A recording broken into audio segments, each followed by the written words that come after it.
আমাদের ডেসক্রিপশনে সূচিপত্র রয়েছে, সেখান থেকে দেখে দেখে আপনার কাঙ্ক্ষিত অংশটি মোতালা করতে পারবেন। বিসমিল্লাহির রহমানির রহিম। আজ নুরুল আনোয়ার কিতাবুস সুন্নাহ এর তৃতীয় ক্লাস। আজকের ক্লাসে আলোচনা করা হবে নুরুল আনোয়ার আকসামুস সুন্নাহ এর 175 নং পৃষ্ঠার এখান থেকে 176 নং পৃষ্ঠার এখান পর্যন্ত। আজকের দর্শে থাকছে ইবারত ও অর্থ, মুসান্নিফ রহমতুল্লাহি আলাইহির উপর বিভিন্ন আপত্তির জবাব, উসুলুল ফিকা ও উসুলুল হাদিস বিষয়ে যে পার্থক্যটি না জানার কারণে লামাযহাবী বন্ধুগণ সহ অনেকেই আমরা বিভ্রান্তিতে থাকি তার সমাধান। সর্বশেষ থাকছে উক্ত ইবারতের উপর ভিত্তি করে আরবিতে 10টি প্রশ্ন। চলুন শুরু করা যাক। আগের দর্শে আমাদের মুসান্নিফ রহমতুল্লাহ আলাইহি বলেছেন যে প্রকারগুলো কিতাবুল্লাহর মধ্যে চলে গেছে সুন্নতের মধ্যেও সেই প্রকারগুলো প্রয়োগ হবে।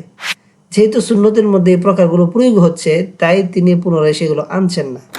তাহলে প্রশ্ন থাকে, এখন সুন্নতের মধ্যে তাহলে কি আলোচনা করবেন? সে প্রসঙ্গে আমাদের মুসান্নিফ রহমতুল্লাহ আলাইহি বলেন, ওয়াহাদাল বাব লিবায়ানি মা তাখতাসসু বিহি সুনান। আর এই অধ্যায়টি এমন কিছু নতুন প্রকার বর্ণনা করার জন্য যে প্রকারগুলো শুধুমাত্র সুন্নতের সাথে খাস, সুন্নতের বাহিরে এই প্রকারগুলো পাওয়া যাবে না। আর এখানে হাদাল বাব, এই বাবের মিসদাক হলো আকসামুস সুন্নাহ। এখানে আমাদের মুসান্নিফ রহমতুল্লাহি আলাইহির বক্তব্যটি সুস্পষ্ট। তা সত্ত্বেও আমাদের ব্যাখ্যাকার রহমতুল্লাহি আলাইহি বলেন, ওয়ালাম ইউজাদ ফিল কিতাবি কাত্তু, অর্থাৎ এই প্রকারগুলো কিতাবুল্লাহর মধ্যে পাওয়া যাবে না। তাহলে আমাদের ব্যাখ্যাকার রহমতুল্লাহি আলাইহির এই কথাটি দ্বারা উদ্দেশ্য কি? এটি হলো মূলত একটি প্রশ্নের উত্তর। আর এই প্রশ্নটি বুঝতে হলে প্রথমে আমাদেরকে 4টি বিষয় সম্পর্কে অবগত হতে হবে। 1. মুখতাস কাকে বলে, মুখতাস বিহি কাকে বলে, ইখতিসাসের বা এর ব্যবহার, ইখতিসাসের হুকুম। চলুন একটি উদাহরণের মাধ্যমে উক্ত 4টি জিনিস সম্পর্কে আমরা অবগত হয়ে নিই। যেমন আমার হাতে রয়েছে একটি কলম, তার সাথে রয়েছে একটি মাথা। তাই যদি আমি এভাবে বাক্য গঠন করি যে কলমের মাথাটি কলমের সাথে খাস বা নির্ধারিত, তাহলে আমাদের 4টি প্রশ্নের সমাধান হয়ে যায়। কেননা যদি প্রশ্ন করা হয় এখানে কোন জিনিসটিকে কলমের সাথে খাস করা হয়েছে, তাহলে উত্তর হবে কলমের মাথাটিকে খাস করা হয়েছে। তাহলে কলমের মাথাটি হলো মুখতাস। যে জিনিসকে অন্যের সাথে খাস করা হয় তাকে বলা হয় মুখতাস। আর যদি জিজ্ঞাসা করা হয় এখানে কলমের মাথাটি কার সাথে খাস, তাহলে উত্তর হবে কলমের সাথে খাস। তাহলে কলমটি মুখতাস বিহি, কারণ যেই জিনিসের সাথে অপর কোনো জিনিসকে খাস করা হয়, নির্ধারণ করা হয়, সেই জিনিসটি হয় মুখতাস বিহি। যখন এটাকে আমরা আরবিতে বলবো তখন বলতে হবে রাসুল কলম মুখতাসুন বিল কালামি, কলমের মাথা কলমের সাথে খাস।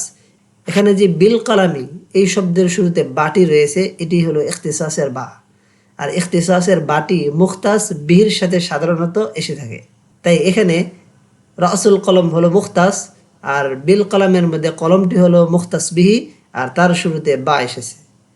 আর ইখতিসাসের হুকুম হলো, যখন আমরা এই বাক্যটি বললাম যে কলমের মাথা কলমের সাথে খাস, এর অর্থ হলো কলমের এই মাথাটি এই মুখতাস বিহি ছাড়া অন্য কোথায় তাকে পাওয়া যাবে না। এখন চলুন এই উদাহরণটিকে আমরা আমাদের বাক্যে প্রয়োগ করে দেখি। ওয়াহাদাল বাব লিবায়ানি মা তাখতাসসু বিহি সুনান। এখানে তাখতাসসু শব্দটির ফাইল হলো as-সুনান শব্দটি। তাহলে সুনান শব্দটি হলো মুখতাস। আর বিহি এটির মার্জি হলো বয়ানে আকসামি সুন্নাহ, আর বয়ানে আকসাম হলো মুখতাস বিহি, আর বাটি হলো ইখতিসাসের বা। এখন যদি হুকুম প্রয়োগ করি ইখতিসাসের, তাহলে অর্থ দাঁড়ায় এই সুন্নতগুলো এই প্রকারের মধ্যেই শুধু পাওয়া যাবে, মানে এই প্রকার ছাড়া অন্য কোথাও সুন্নত পাওয়া যাবে না। কিন্তু এই কথাটি মিথ্যা, কেননা একটু আগেই আমাদের মুসান্নিফ রহমতুল্লাহ বলে আসছেন কিতাবুল্লাহর প্রকারগুলো এই সুন্নতের মধ্যে প্রয়োগ হবে। তাহলে বোঝা যাচ্ছে সুন্নতকে শুধু এই নতুন প্রকারগুলোর মধ্যে পাওয়া যায় না, বরং কিতাবুল্লাহর প্রকারগুলোর মধ্যেও সুন্নত পাওয়া যায়।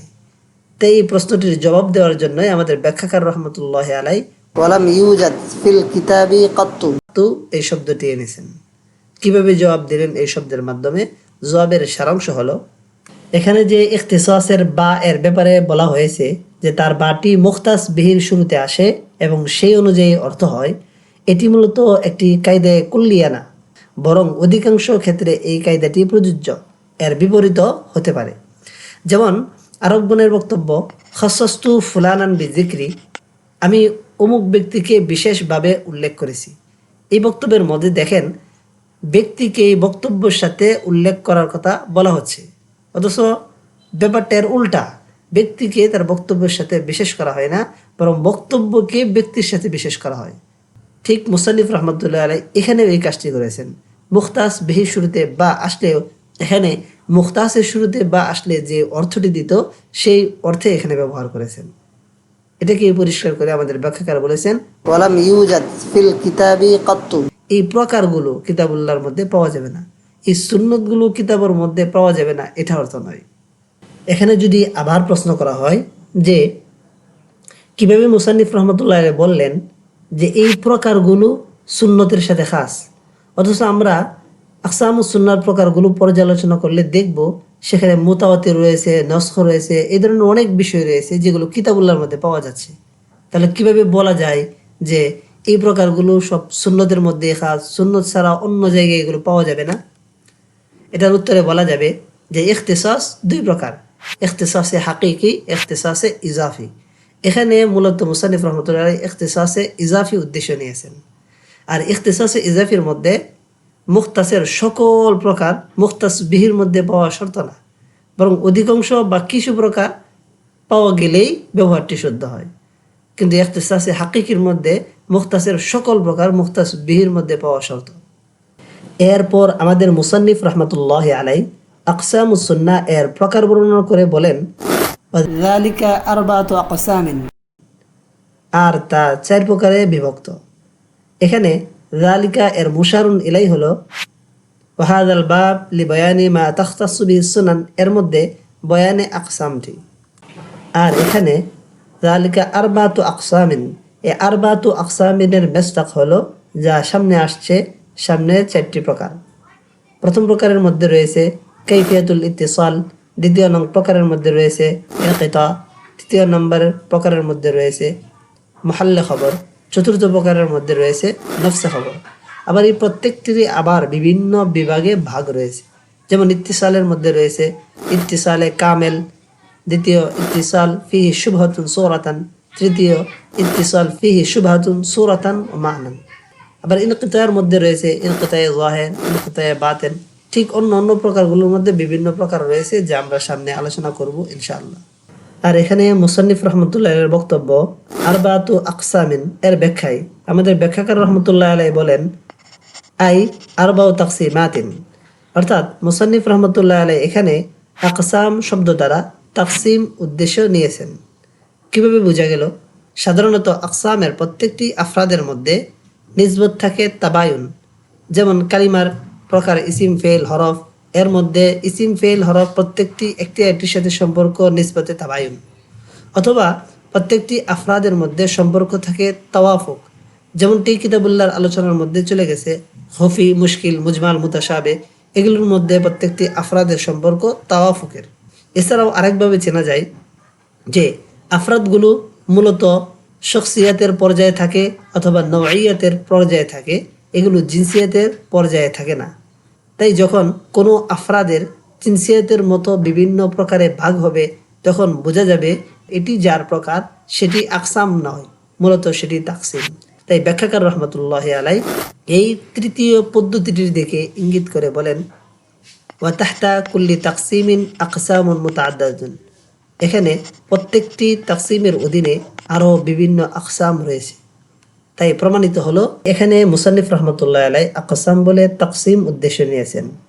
এছাড়া আমরাও একটি জিনিস বুঝতে পারলাম যে কোনো জায়গায় আকসাম বলে তাকসিম উদ্দেশ্য নেওয়া যায় মাজাজ হিসাবে, এটা অবৈধ না। এখানে যদি কারণ নিসবত সম্পর্কে সমস্যা থাকে বা আকসাম তাকসিম আরো ভালোভাবে বোঝার আগ্রহ থাকে, তাহলে আমরা আমাদের মূল চ্যানেলে চলে যাব, সেখান থেকে প্লে লিস্ট এবং সেখান থেকে আমাদের এখানে নিসবত সম্পর্কে জানতে পারবো। আর আরেকটি প্লে লিস্টে গিয়ে এখান থেকে আমরা আকসাম তাকসিম সম্পর্কেও জানতে পারবো। উভয়টির লিঙ্ক আমি ডেসক্রিপশনে দিয়েও রাখবো, এখান থেকেও দেখে নিতে পারবেন। এরপর আমাদের ব্যাখ্যাকার রহমতুল্লাহ আলাইহি খুব সুন্দর একটি পয়েন্ট তুলে ধরেছেন। তিনি বলেন ওয়াহাদা আলা তবকি উসুল ফিকহি লা উসুল হাদিস, আর এই আকসামের বর্ণনাগুলো সেগুলো উসুল ফিকা শাস্ত্রবিদদের অনুযায়ী করা হয়েছে, উসুল হাদিস শাস্ত্রবিদদের অনুযায়ী করা হয় নাই। এখন যদি কারো মনে প্রশ্ন এসে যায় যে এখানে যে মুতাওয়াতির, মাশহুর ইত্যাদি প্রকার দেখতে পাচ্ছি, সেগুলো তো উসুলুল হাদিসের মধ্যেও আমরা দেখতে পাই। এই সন্দেহ দূরীভূত করার জন্য আমাদের ব্যাখ্যাকার রহমতুল্লাহ বলেন, ওয়াইনিশ তারাকা ফি বাদিল আসামি ওয়াল কাওয়ায়েদ, যদিও উসুলুল ফিকহ এবং উসুলুল হাদিস এর প্রকারগুলো পরস্পরে কিছু কায়দা কানুনের ক্ষেত্রে এবং কিছু নামের ক্ষেত্রে পরস্পরে মুশতারিক থাকে, তবু এই উভয়টি ভিন্ন শাস্ত্র, ভিন্ন ভিন্ন উদ্দেশ্যে শাস্ত্রগুলো প্রণয়ন করা হয়েছে। এখানে আমাদের ব্যাখ্যাকার রহমতুল্লাহ আলাই খুবই গুরুত্বপূর্ণ একটি ইঙ্গিত করেছেন, আমাদেরকে তানবিহ করেছেন, আমরা যারা উসুলুল হাদিস আগে পড়েছি বা ধারণা রাখি, তারা যেন এই উসুলুল ফিকহ আর উসুলুল হাদিসকে দুইটাকে গুলিয়ে না ফেলি, এক মনে না করি, দুইটার মধ্যে যথেষ্ট পার্থক্য যেন আমরা বুঝতে পারি। এই পার্থক্যগুলো না জানার কারণে অনেক লামাযহাবী বায়েরা গোমরায় পতিত হয়েছে এবং আমাদের মধ্যে অনেকের মধ্যে বড় খটকা রয়েছে বা আমরা সমাধান দিতে পারতেছি না। লক্ষ্য করেন, উসুলুল হাদিস তা প্রণয়নের উদ্দেশ্য ভিন্ন, কারণ উসুলুল হাদিস আলোচনা করে হাদিসের সনদ এবং মতন নিয়ে। উদ্দেশ্য কি? সনদ এবং মতন দেখে বিচার বিশ্লেষণ করে এই সিদ্ধান্তে তারা উপনীত হতে চান যে এই হাদিসটি সনদ সহ গ্রহণযোগ্য হবে না হবে না, এই হাদিসটি আমলযোগ্য হবে না হবে না। এটাই হলো তাদের যাচাই বাছাই করা। এটা তাদের উদ্দেশ্য না শরীয়তের সকল বিধান আমি এই হাদিস থেকে বের করব, এটা হাদিস শাস্ত্রের উদ্দেশ্য না। যদি কোনো উসুলুল হাদিসবিদ ফিকহ সম্পর্কে, আমল সম্পর্কে আলোচনা করেন, তাহলে এটা মূলত হাদিসের দিরায়াত অংশের কিছু আলোচনা তাবান তিনি আলোচনা করেছেন। ওনার মাকসাদ যেটা, গরজ যেটা, সেটার উদ্দেশ্যে তিনি সে আলোচনা করেন নাই, কারণ উসুলুল হাদিসের উদ্দেশ্য তো এটা নয়। আর পক্ষান্তরে যদি আমরা উসুলুল ফিকহের দিকে লক্ষ্য করি, এটার উদ্দেশ্য হলো কোরআন, সুন্নাহ, ইজমা, কিয়াস সব দেখে যে আমাদের যে আহকাম রয়েছে, কোনটি ফরজ, কোনটি ওয়াজিব, কোনটি সুন্নত, এই বিধি বিধান প্রণয়ন করা। এটা বড় একটা শাস্ত্র, অনেক বড় শাস্ত্র। এই শাস্ত্রের তুলনায় উসুলুল হাদিস হলো একটা শাখা, শুধুমাত্র হাদিস অংশ। শুধুমাত্র হাদিস নিয়ে যে কথা বলবে উসুলে ফিকহ, এটা নয়।